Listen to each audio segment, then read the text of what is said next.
اذا السلام عليكم، تحيه طيبه جديده متجدده.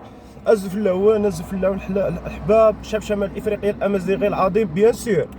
اذا من قمه عربيه الى قمه لمجهول النسب والهويه والتاريخ وكل شيء. كما نعلم بان الدول العربيه هي السعوديه ومصر، او السعوديه والعمان والقطر والبحرين والكويت، وهؤلاء الذين لن يحضروا إلى هذه القمة. والآن من سيحضر هم شتات. بكل صراحة من سيحضر هذه القمة هم شتات. إما مجهول الهوية أو متسول لنسب أو ناكر لأصله وهويته.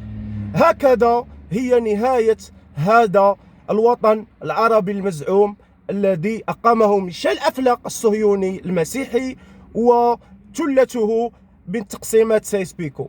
هكذا نهاية الخرافة، هكذا نهاية الكذب، هكذا صنع شعب شمال إفريقيا الأمازيغي لنفسه مقبرة في التاريخ ينبغي أن يخرج منها ويقول: حان الوقت لأرجع إلى أصل وذاتي الأمازيغي الإفريقي.